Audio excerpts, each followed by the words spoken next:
What's up, you guys? Welcome. What? Go. Just go. Just go. What's up, you guys? Welcome back to the Gio JT Podcast, where I talk about wrestling and JT talks about filmmaking. And this is what, episode 6? 6? 7? It's 7? Really? Dang. 6, 7. So yeah, nothing really. I mean, we got a episode for y'all. Please talk now. I'm not. Please Cue talk now. that theme music.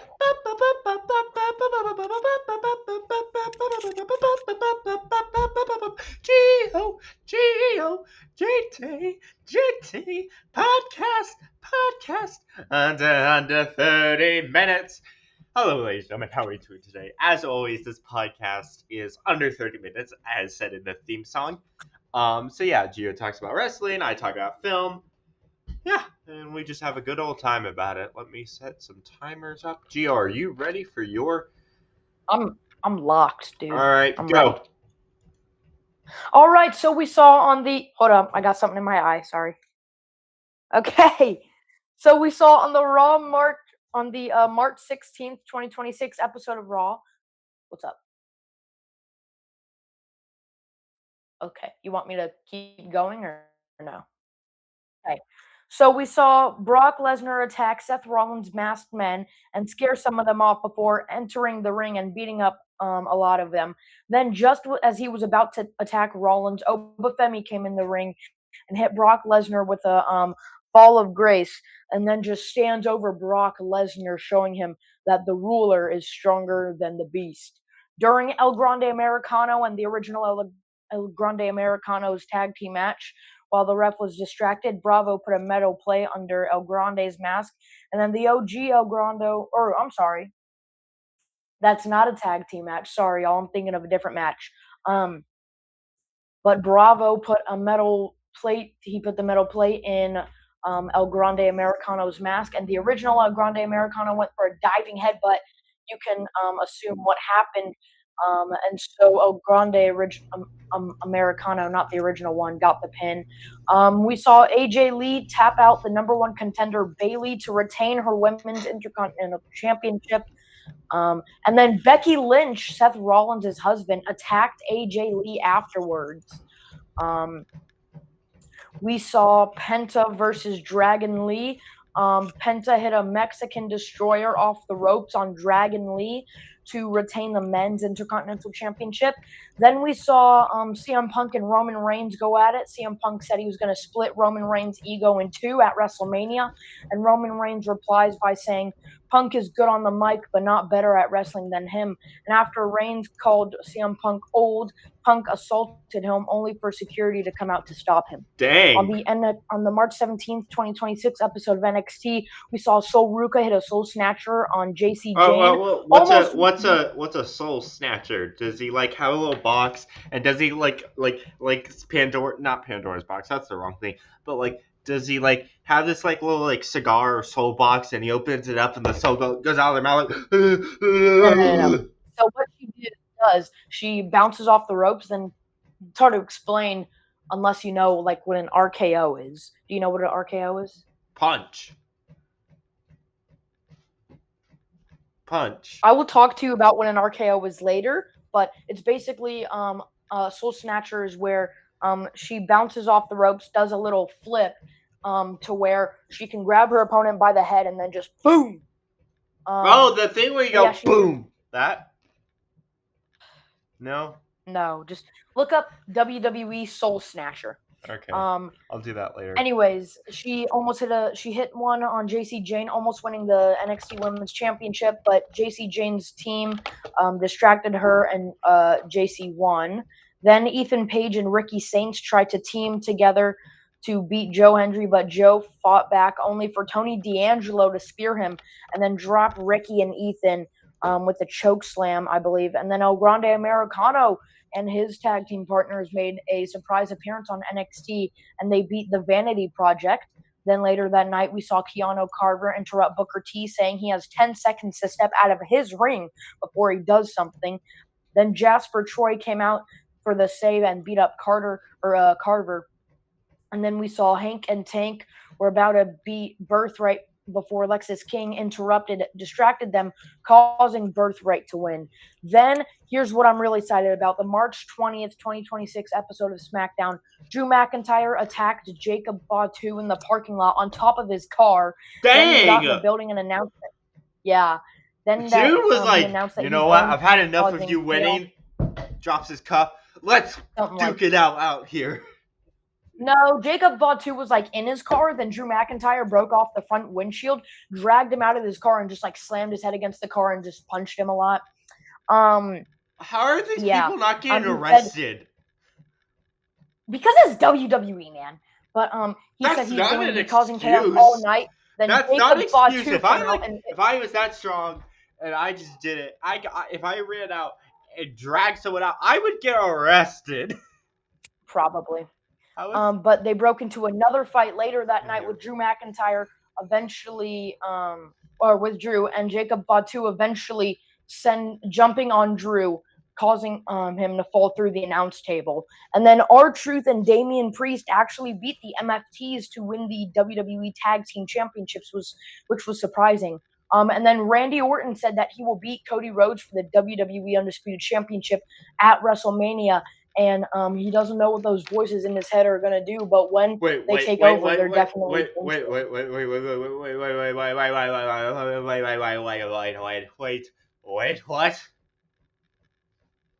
So Randy Orton has a thing where like he has voices in his head and they tell him what to do, like when he lets them. So he's insane. No, it's just a wrestling gimmick. But anyways, Sami Zayn was in a match versus. I'll explain later. Okay. Sami Zayn was in a match versus Aleister Black when commentary guest Trick Williams threw a drink at Sami, causing Sami to beat up Williams. And then as he went back into the ring, Black hit Sami Zayn with a black mass to win the match. Carmelo Hayes reverses a power bomb from Ilya Dragunov and rolled him up to retain his U.S. Championship.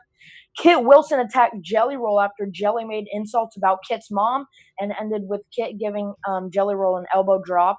And then Randy Orton and Matt Cardona meet in the ring. They handshake before Randy kicks Cardona in the family jewels and then RKOs him, then throws him out of the ring and uses and gets separated by security before bringing Matt back into the ring and beating him down some more before getting separated by security again, then quickly steps on the left arm of Matt Cardona before leaving. And then at the end of the show, we see Jacob Fatu and Drew McIntyre once again. They are found in the parking lot duking it out again. Oh my god. But this time they're like elevated on like stairs or whatever, and they both end up falling off.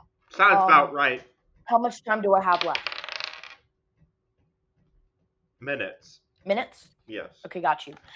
So in those 4 minutes, I'm going to tell you my prediction for Randy Orton's heel turn. Right now, WWE is pushing Randy as the bad guy, so I think he might beat Cody at WrestleMania and continue to dominate in his career. Maybe Drew McIntyre, Jacob Fatu, one of them will challenge Randy for the title, but, you know, Randy will still win, and he will, as he will with other opponents.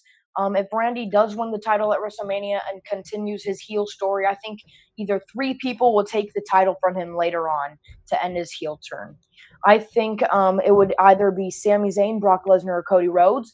I think Sami Zayn could be the new WWE Undisputed Champion if he beats Randy, because this could be the thing that could finally elevate his career and push him further to finally become a world champion. I also think it could be Brock Lesnar because he's pretty dominant right now, but not constantly used. So this could be what really brings him back into almost every week on SmackDown, hence going to SmackDown after winning the title instead of returning to Raw because of that championship. And finally, I think Cody Rhodes, because WWE just loves giving him that championship and treating him like their little golden boy. So yeah. Got it. I actually do have 2 minutes left on the timer, so I'm going to recap. Okay, so Jacob and Duke. Close. Drew brawled out in the parking lot twice. The first time Jacob grabbed Duke's neck and like chucked him out of his car and broke his window. The second time it was on stairs. They both fell. Probably hospitalized. Who knows? Let's see. We got betrayal, obviously. We also have some good old up non-disclosure words like, well, I can say, but I'm saying here punches. Then we also have predictions, of course, that you think who the villain is. These recaps.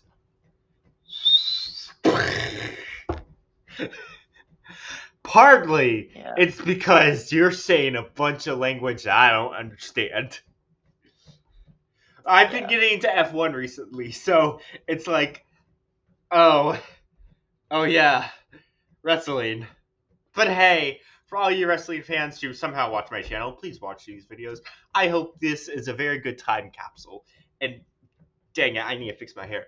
My hair does not want to cooperate with me today. Alright, now on for the stuff that I know about. The more stuff I know about.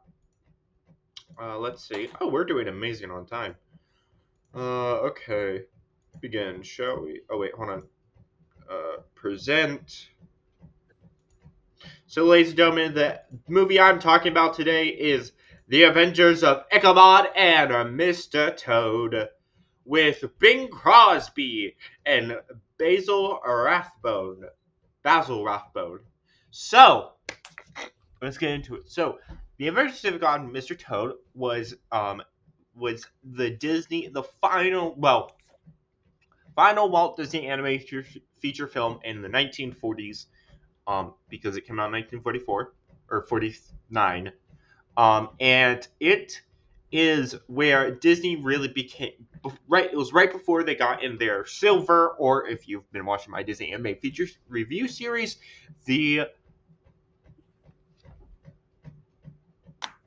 what is that called? That? Silver, because we have the golden, bronze, or no, golden, wartime, restoration. That's the word. Before the restoration era. So, what do I think of this movie? Well, go watch my review if you want to hear that. But we're trying to talk to you about the facts. So, what is the fact? This is a package film similar to Fun and Fancy 3, where it's two stories put into one. Unlike Fun and Fancy 3, Fun and Fancy Free, this is much more memorable and better, in my opinion. This takes The Wind of the Willow and The Legend of Sleepy Hollow and puts them together. Both. So the Wind of Willow is narrated by Basil Rathbone, who, fun fact, most famously was known for playing Sherlock Holmes.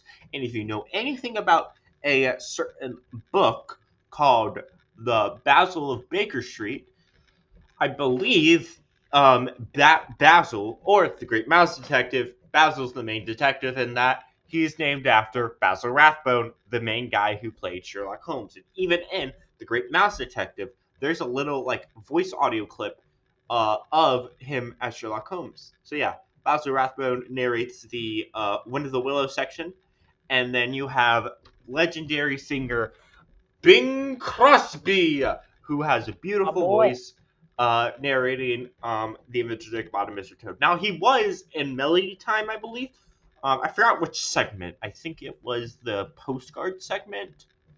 But yeah, so let's talk about Wind of the Willow, shall we? That was a crazy production.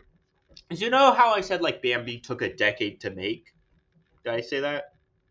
Yes. Yeah, Bambi basically took a decade to make. So did the Wind of the Willow segments, because they started working on it in 1940, but as we said earlier, the strikes, the war, it really pushed it back. And originally, the Wind of the Willows was gonna be its own feature film. Well, they couldn't really find a way to make it an hour long, so it kind of just sat there during the war and stuff. But around 1947, something like that, they picked it back up, and they're like, you know what? We can pair this with The Legend of Sleepy Hollow. They were also originally considering pairing it with Mickey and the Beanstalk before the Fun and Fancy 3 Fun and Fancy Free came out. So yeah. Um, so yeah, you and a lot of the characters and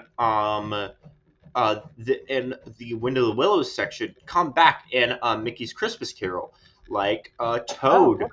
or Sarah the horse, and this movie has three songs. It has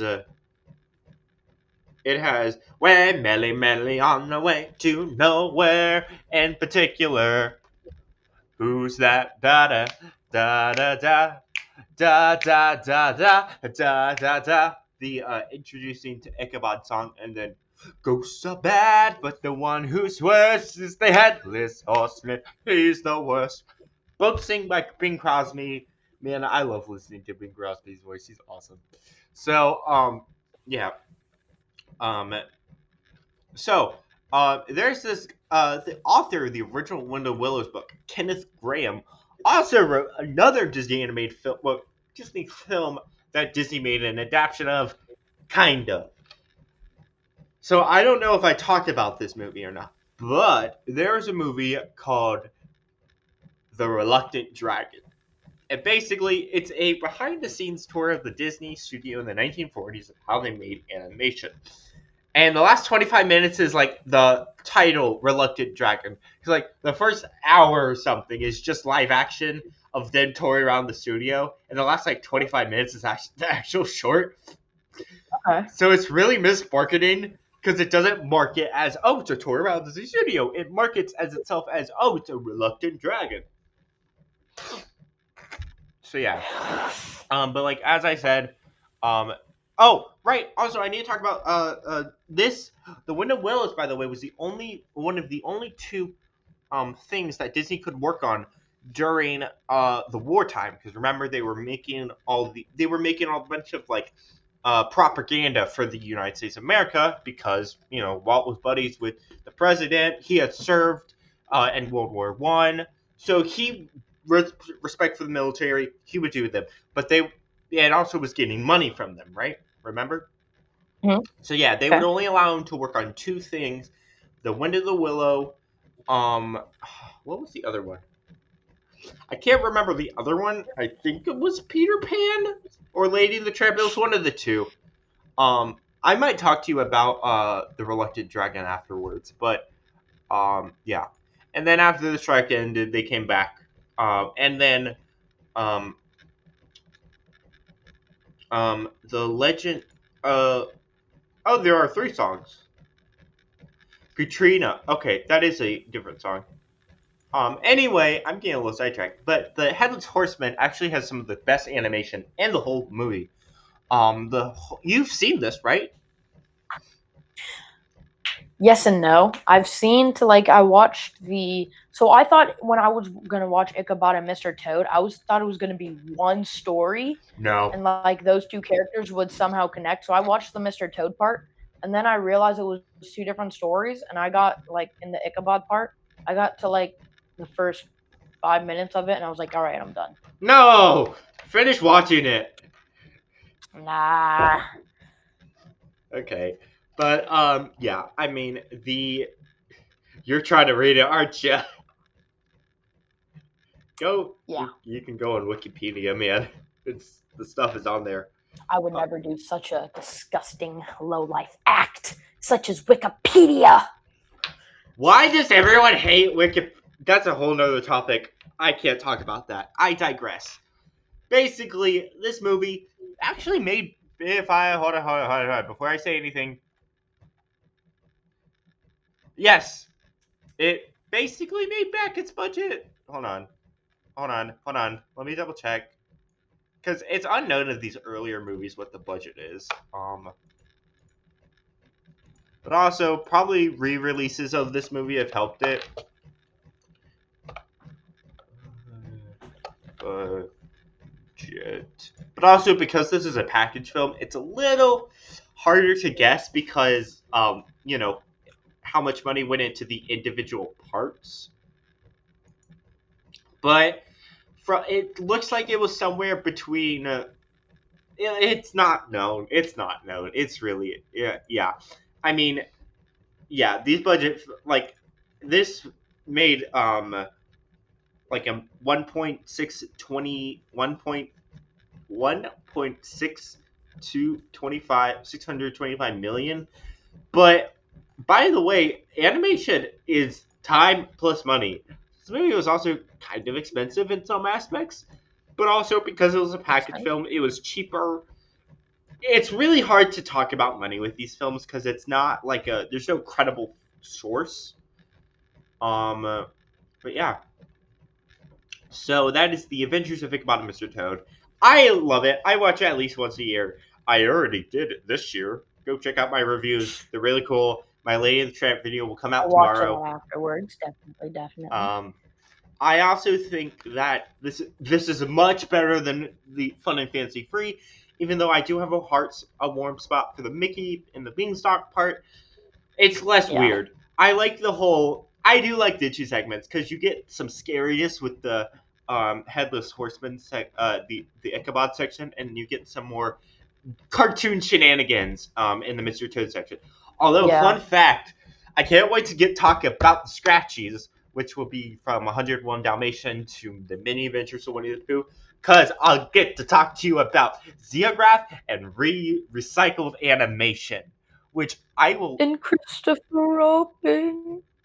I'll talk sorry. about that, and I'll even talk about. Oh my God, Christopher Robin's a whole other thing. He's a goat. By the way, The goat. the Mini Adventures of the Winnie Pooh is also a package film. I'm sorry, that's a thing? Yeah, because I'm looking that up. Many Adventures of it was Winnie the Pooh. Oh my gosh, it's a thing. Dude, it's literally on the thing. You can see it. Disney will not produce another package film until the Many Adventures of Winnie the Pooh. What was this one about? I don't remember. I think I've seen it, but I don't remember. Okay, so basically, it's a package film. During Right. Disney was trying to figure out how to make. No, we're getting too far in the future. We can't talk about it until we get to it. You'll have to wait. You'll have to wait. Because it's time for us to leave. It's time for us to close the gates and leave the Goodbye, farewell. We'll see you later now. Goodbye. Oh. Let you do his recap. How much time do we have? You can take. You don't. I mean, we have like 10 minutes, so. Oh. Okay. All right, so I'm gonna do this to the best of my knowledge. Bless you. Ichabod and Mr. Toad was made in 1949. Well, released. Yeah, released. It has 2 separate stories in it, like Fun and Fancy Free, except it's not as weird. Dang. Oh, Bing Crosby. He was in the Ichabod part, the singing part. Gosh. Oh my gosh. No! Stop, bro. Okay.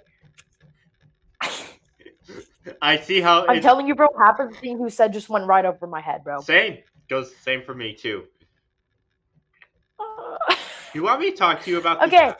Because I actually I enjoy talking to you about animation and teaching you this. I kind of wish our podcast was fully teaching animation, but then that would be unfair because I'm not learning anything, but I'm not learning anything anyway. So it's like, But also, I feel I like you having your own sort of, a more consistent thing that you can talk about wrestling on. So. Got you. Yeah. But I think another thing I remember, it was something about a guy, and he was like in the war, so they would only allow him to make like 1 or 2. A guy? I don't know, man. Walt Disney. Oh, it was Walt? Yeah, he fought in World War I illegally, because he changed his birth date. He changed his birth date. So, are you looking this up? Maybe. Yeah, he changed his birthday on like his certificate so he could join the war. But the time he joined World War I, the war was basically over. I can't wait to actually talk to you about the Walt Disney Family Estate because it's kind of interesting. Interesting. All right. Well, I mean, is that it for the episode? Because I mean, that's all I can think for the recap. Yeah, I feel like I actually genuinely want, if you're watching this and you want to comment, please do. I love viewer interactions. We want it. What have you thought about the podcast so far? Now that we've done, it's our 7th video. Gio, at the same time, we must do the meme. Ready? 3, 2, 1. 6, 7. I don't like it. Man, anyway, imagine. so like I couldn't even like type it. I can't even like type it in the chat or anything. That's how bad all right, it is, you know. all right. We'll see you all next time. JT out.